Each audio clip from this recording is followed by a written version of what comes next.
It is so nice today. I had to be in my office space so that I could have windows be with me. And yeah. Oh my gosh, you guys, you all pretty much have your cameras on. Thank you so much. Okay, so what do we got? We got 20 folk in the room. We have a test tomorrow, which means we're going to Zoom. Can anybody tell me what time we Zoom tomorrow? So I thought we could start the 11:06. Thank you. I'm writing it down. 11:06. Tomorrow's going to be such a busy day. To 11:59. Good to know. Thanks. Okay, so if you could open up, I know you've done, some of you may have already done this. I know I saw a couple of you, but I looked at like 2 that turned them in last week, but this isn't where I'm looking for them to be recorded. So today, let's open up the active and passive transport sorting activity that I was hoping to get to last week, but I didn't get to it. I made it right around Halloween time. That's why it looks like this way.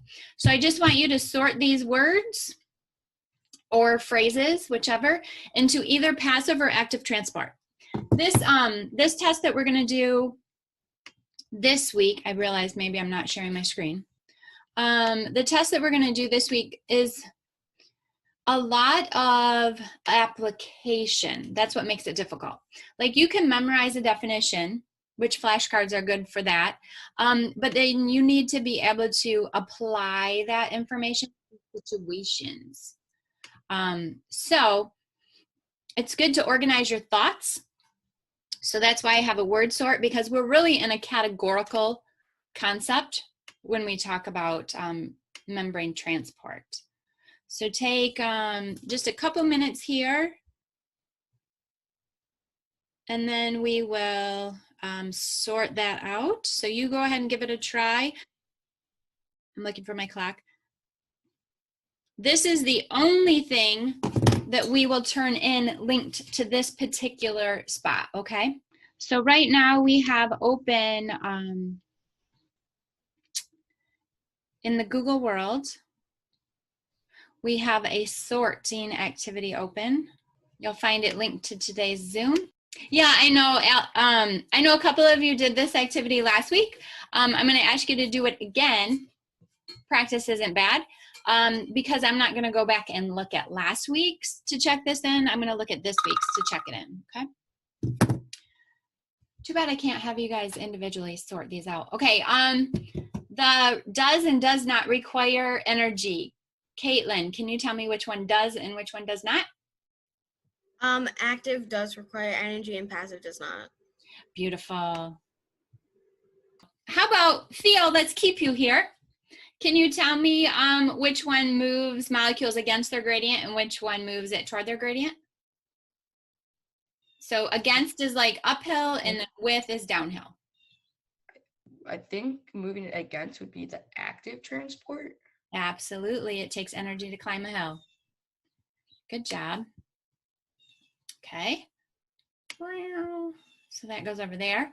Jillian, exocytosis and endocytosis belong to the same category. Which category do they belong to? Do they take energy or no? I said active transport. Yeah, it's going to take energy to move, and they require movement of the plasma membrane. How about the contractile vacuole? How about Lee? That it's going to squeeze water out. Is that going to take energy or no? It's like a muscle. Yeah, I thought it took energy. Yeah, that's going to take energy. Carrier proteins. What do you think, Mac? This is a hard one. I'll be fair to you. Is it passive transport? It is, yes. Yep. So when you use the word carrier, you're referring to passive transport versus a pump, which is active. How about osmosis, Isabel? Passive transport. That is correct. And protein pumps. How about Alex? Can you tell me protein pumps active or passive? Active. Perfect. And that leaves diffusion, which I'm just going to give you, is passive. So notice you should be recognizing things that are common among words that are in the same category, and then what is difference between them as well. So there might be, yeah, sure. It might be a question that's asking what they all have in common, like none of them require energy. But what is difference, say, between facilitated diffusion and diffusion? Facilitated diffusion uses carrier proteins, diffusion does not. What's the difference between diffusion and osmosis? Diffusion is any substance, osmosis is only water. So be able to compare words within a category as well as comparing words between the categories, okay? So I think that is a helpful tool. So from that link, that is the only thing that we're gonna turn in today. So you're done with that link, other than we're going to put this PowerPoint up. I wanted to pull your review up because I think my PowerPoint might be in a little bit of a different order than yours. So I'm going to use the other link that was in today's. Sorry, I skipped to my agenda just because I wanted to get going. I have a lot on the plate today. Looking for my presentation button. There you are. Okay, so this first portion is vocabulary. And in the teacher or the notes column at the bottom, so if you're not in presentation mode, you see speaker notes. And in the speaker notes, I put a link to a Quizlet. So vocabulary, memorizable information, you can just click the Quizlet and you should be good. But remember, we need to be able to apply this information. I'm not gonna like it there, sorry. I'm coming back over here. We need to be able to apply the information as well, okay? So just to be clear on solute and solvent, because there is some confusion, the solute is like the solid part, and that's almost part of the word, right? Solute, solid. So if you had water and sugar, sugar's your solute. Water and salt, salt's your solute. Whatever you're putting in the liquid is your solute. Your solvent is typically a liquid. Now, when you get into chemistry, you might talk about gases, but for us, we're only going to talk about liquids, and water is our most common solvent, right? So a solution is made when you put a solute in a solvent. Now, I would say some people were still a little bit confused about concentration. Concentration is basically how much of that solute you have in your solvent. So you might have a 20% sugar solution, a 40% sugar solution. That's referring to how much solute is in the solution, and that is your concentration. Okay, any questions on those words? So the gradient is the difference between the two. So on your review sheet, one of the questions you had was to identify the pair that had the greatest gradient, meaning the most difference between the two sides, okay? So in this example, if a cell has a 15% sugar solution, sorry, and the beaker itself has a 20% sugar solution, what is the gradient? The difference between the two sides is 5%, 20 minus 15. The greater the gradient, the steeper the slope, the faster diffusion will occur.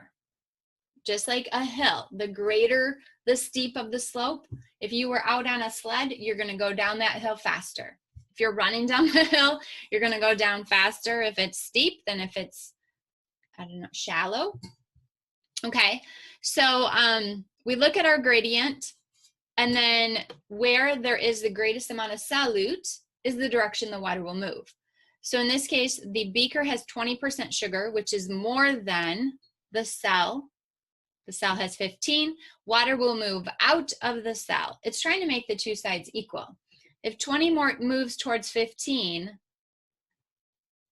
there's a chance of meeting at the middle. But if 15 were moving, this is the sugar. I don't want to talk about. Sugar will move 20 to 15. Water will move in the other direction. So if this is 85% water, this is 80% water, 85 moves towards 80. So the water will move toward the greatest solute. Remember, the solute is the part that has the attraction factor. It's pulling the water toward it. That's what makes this whole topic confusing, is you got water and you got solutes, and which one are you talking about moving? They both can move. So you got to be careful about that. When we use hypertonic, hypotonic, isotonic, you know that you're specifically talking about osmosis. All right, so osmosis is the only thing you're going to talk about in this case.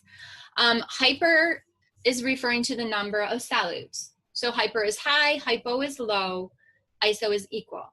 So hyper has a lot of solutes. It has a high pulling strength. Water will come toward the hypertonic solution.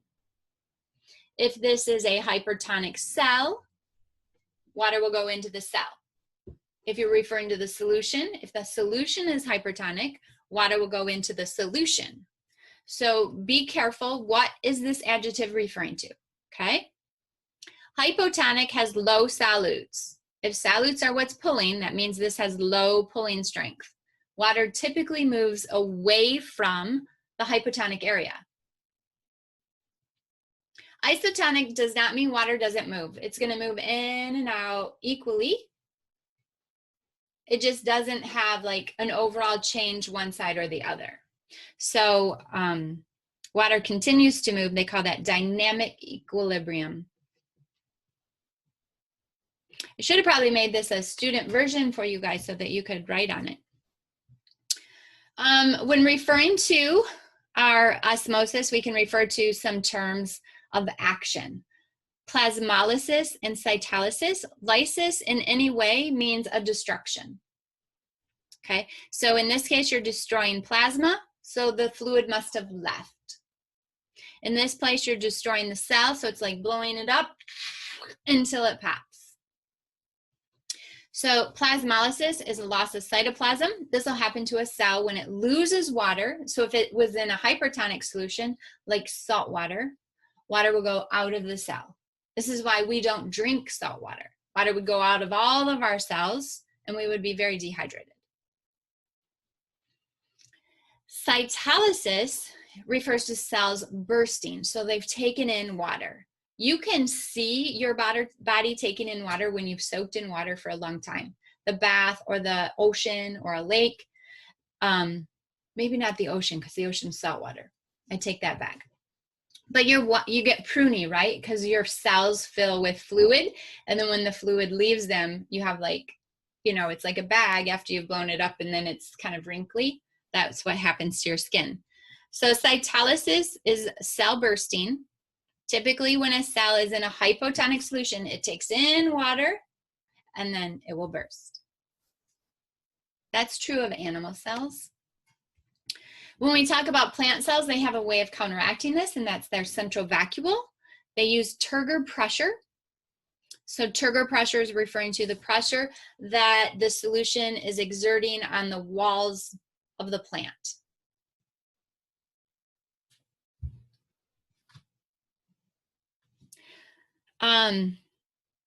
So if you were in a hypotonic solution, it's going to fill the cell and you have lots of pressure on the walls of the plant. Turgor pressure will decrease if it's in a hypertonic solution. This is why our plants wilt. And we don't want to put salt water on our plants. And like in the winter, if we use salt on our roads, that salt gets into the plants and it causes destruction. Because that's a hypertonic solution, it sucks water out, which causes the pressure to decrease inside of the cell, and then they fall limp.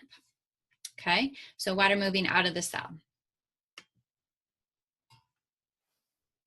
So you just organized your words on the sort, right? So passive transport does not require energy. If you're a passive person, you just kind of let things happen to you, right?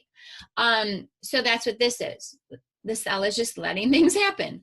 So all types of diffusion are passive. So simple diffusion, osmosis, facilitated diffusion, all go with their gradient, high to low. None of them require energy. So that's something common between them.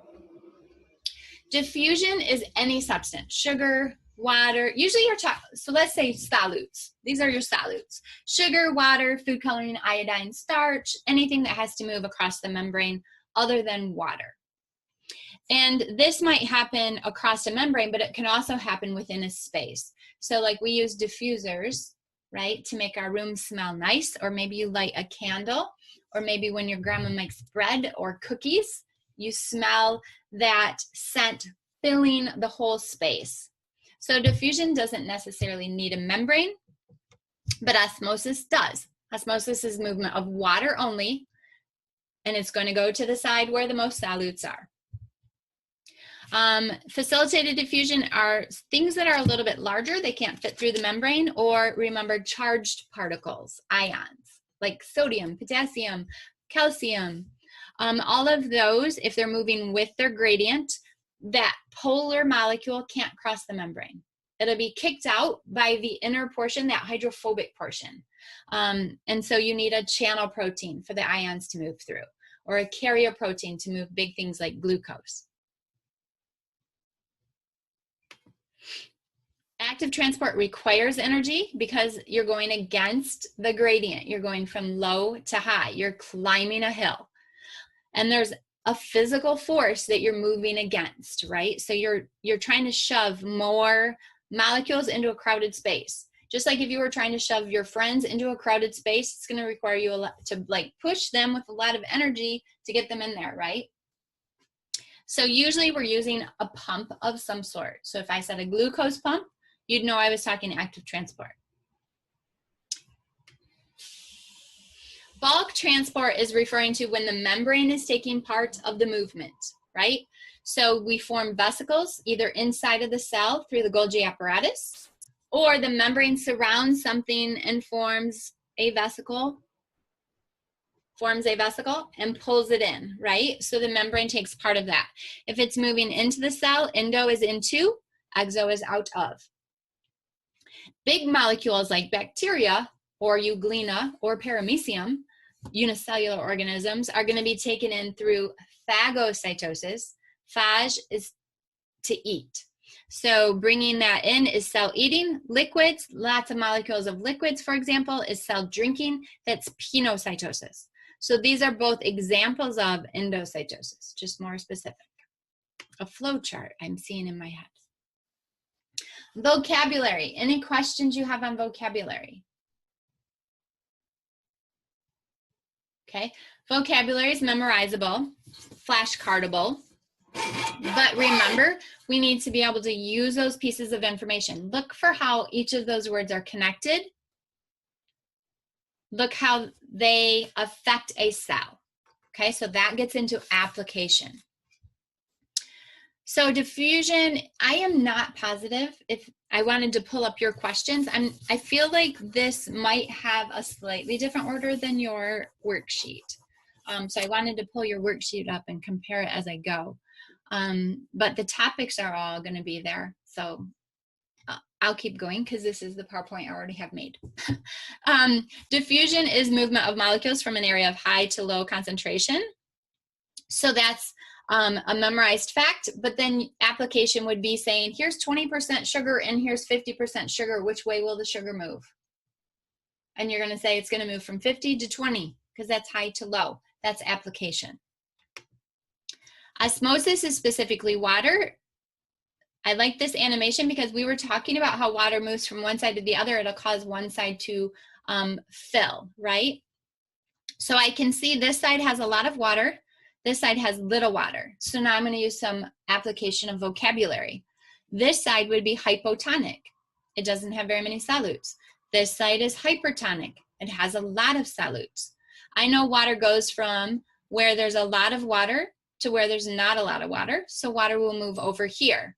I could also think in terms of solutes. Water moves to where there's a lot of solutes. This side has a lot of solutes, so water comes to this side. If water's moving to this side will raise and the other side will lower. So a good way to practice application is to take a picture and just talk about your picture. Okay, so apply as many vocabulary terms as you can. This side is hypertonic, this side is hypotonic. Explain what's going to happen in the picture. So if you had a cell that was 0.01% What would be hypertonic to that? Anything greater than that. 0.1, 0.02, 1, 2, 3, 4, 5. Any number that is higher than 0.01 is going to be hypertonic. And anything lower than that number is going to be hypotonic. So 0.009, 0.008, 7, 6, 5, 4, 3, 2, 1. Any of those. That's going to be lower than 0.01. So this is just applying that concept of hypertonic and hypotonic. Can you identify which number is considered hypo and which number is considered hypo? You should know what's going to happen to an animal cell and what's going to happen to a plant cell under these situations, okay? So an animal cell, well, any cell, if you're in a hypotonic solution, that means it doesn't have a lot of solutes, right? Water moves away from hypo and into hyper. So in this case, the water will move into the cell will swell and possibly burst. If it's a plant cell, it's going to have that Turgor pressure, which makes it stiff. So be able to talk about what would happen to different types of cells. If this was a unicellular organism living in the water that has a contractile vacuole, like the paramecium, that vacuole is going to fill with water and then it's going to contract and squirt all the water out. So when we say Turgor pressure, we're referring to plants. Here I can see the Turgor pressure. Water from that central vacuole is filled and it's pressing against the walls of the plant. So it's moving outward. That's what allows plants to stand upright. If you have a plant and it's starting to get a little limp, put it in some water. See if it doesn't stiffen up. You have celery that's sitting in the refrigerator and it's like starting to go soft. Put it in a glass of water. It'll harden up. So it'll take in water, especially if it were distilled water, which is not going to have other solutes in it. So examples of diffusion in the body, probably our best example is the movement of gases, carbon dioxide and water. Carbon dioxide diffuses in from the atmosphere. That's a lie. Don't say that. Oxygen diffuses in from the atmosphere into our cells, and our CO2 will diffuse out, right? So our cells are making CO2. Our blood cells are carrying oxygen. So oxygen will diffuse out of the red blood cell and into your muscles, and CO2 will diffuse out of your muscles and into your red blood cells. We have calcium channels, sodium channels that aid in, let's say, nerve transmission. So in order for a signal to be sent, these channels have to open up and sodium will diffuse through, or calcium will diffuse through. Calcium is needed for nerves to send signals. Sodium is needed for your muscles to contract. So though there is a pump to kick them back out, there's also that channel protein that brings them through, and that's facilitated diffusion. You also facilitate the movement of like sugar molecules when you're digesting food and it's being absorbed into your intestines. Active transport, our most common example is the sodium-potassium pump. When you get into AP Bio, we'll talk about glucose pumps, but for right now, we're going to talk about sodium-potassium pumps. And that's to counteract that diffusion that is occurring, right? Because we don't want equilibrium. We want to keep it offset. We want that gradient to exist. I like that you have a notepad right there, Mac. Hydrogen ion pumps we're going to talk about in the next chapter. So remember, we never leave a chapter behind. We're continuing with that information. So when we talk about photosynthesis, we're going to talk about a hydrogen ion pump moving against the gradient. Active transport requires energy. It moves up the hill, and transport proteins are involved. Okay, so we are going to call those pumps specifically. Facilitated diffusion and active transport. This sounds like a multiple choice question I have on my test. So how are they different? Energy is required for active transport, and we're moving against the gradient with active transport. How are they the same? They're both using transport proteins, right? So compare, contrast, similar terms. The ones that are most concentrated, choose the more concentrated solution. Okay, so 20% sugar is more concentrated than 10%. 5 grams of sodium is the same as 5 grams of salt, but if I look at the water, this has less water. So this side is going to be concentrated. You would refer to this side as dilute.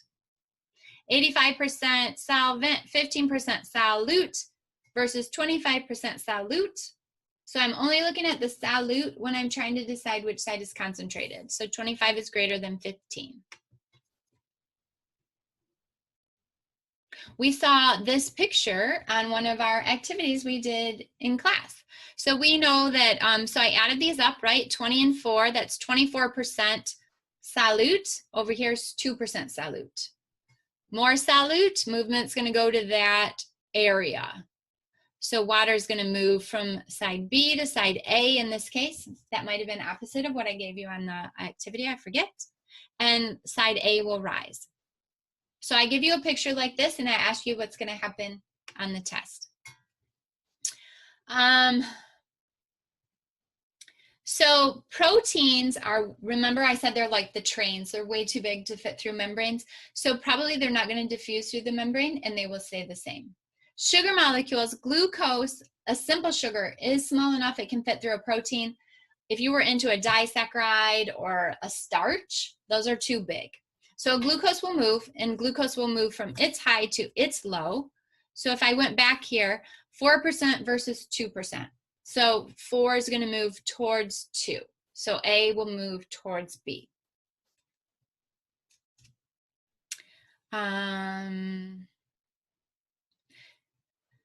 So yes, so if you're neither gaining or losing water, the solution would be isotonic. If 0.9% salt is isotonic, anything above that is going to be hypertonic. Anything below that is going to be hypotonic. So 15 is higher than 0.9, that's hypertonic. You would want to say what would happen to the cell. The cell would lose water and the cell will shrivel up. In something that is a lower number, hypotonic, the cell will take in water. So sugars typically use a protein to move because they're a little bit larger. They don't fit through the natural pores. Different shapes match with specific transport proteins. Okay, so glucose will only fit in a glucose transport protein and other molecules won't. So glucose, mannose, galactose all have to have certain shapes. We've learned that before. This is kind of like your enzymes and your substrates. So if it fits, it shifts. If it'll fit the molecule, it'll move through. So if you're getting more glucose than you are the others, you must have more transport proteins for glucose. We have more transport proteins for the things we need, less for the things we don't. So central vacuoles will take on water in a hypotonic solution. They will lose water in a salt solution, so it will shrink. Red blood cells distilled is 0% solute, hypotonic to everything. It's going to take in water. If it's in a distilled water, water will move into the cell. We just said hypo is going to be the highest you can get. So everything moves away from that distilled water, that hypotonic solution. And it will take on water and expand. If you put a red blood cell in salt solution, it's going to shrivel up.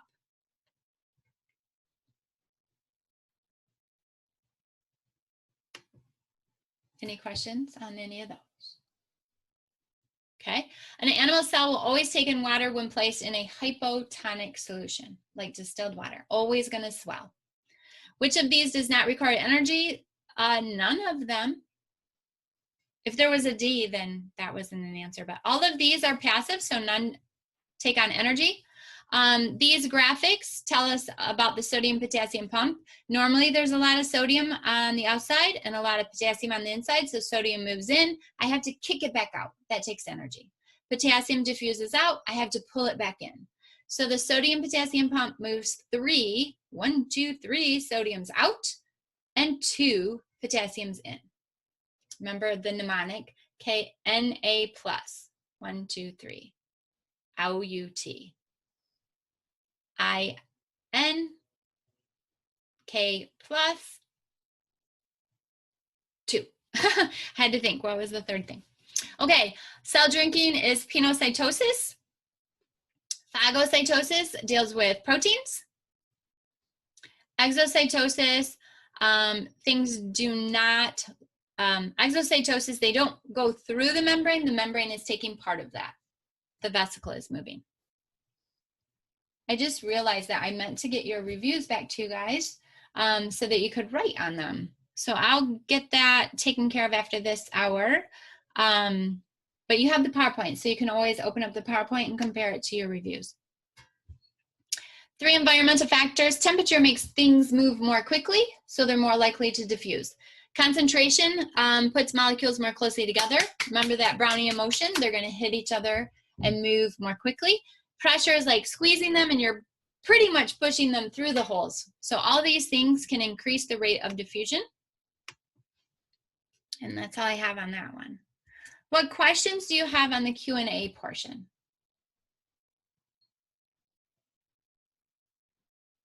Okay, so that maybe took longer than, I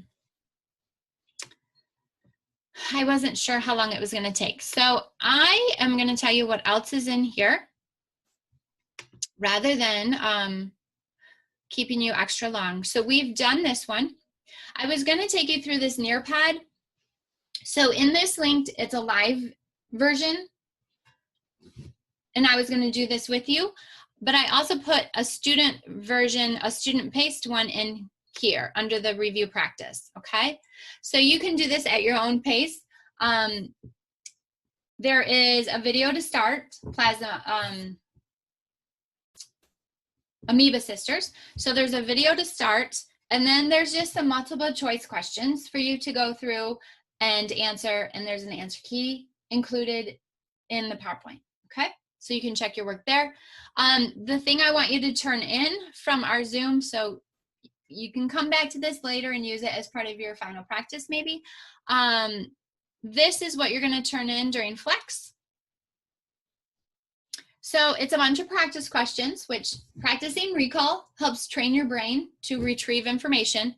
Also helps identify what you maybe don't know yet, right? So that's a good activity to do before a test. This I'm not going to take tomorrow because I want you to know what you do and do not know today so you can practice and retrieve that information before tomorrow, okay? So when you complete this today, I will be returning it with an answer key later, okay? So you can check your work. Those things that you get wrong, you want to spend a little bit more time reviewing that concept. Those things that you got right, you know, you probably don't need to spend more time on unless you looked it up in order to find the answer. Then you probably need to spend a little bit more time on it, okay? So we've already turned in the active passive, right? That's your Zoom points. And then for your Flex points, this is the assignment. I know I linked 2 things, but this is the assignment I'm going to point. The other one is just for your own practice. Do with it what you will, okay? So what questions can I answer for you right now? Any questions? Okay, you can stick around if you want. I know a couple of you might want to clear up, do I or do I not have your notes, things like that. Or maybe you need to remind me to go look at something, or maybe you have questions you want to ask, or maybe you want to stick around and just do homework right here at my side so that you can ask questions as you go. Any of those are opportunities for you. Otherwise, it's on your own time and you guys can work at your own pace and you are free to go. What time is the quiz tomorrow? Okay, thank you. 11:06 we have class.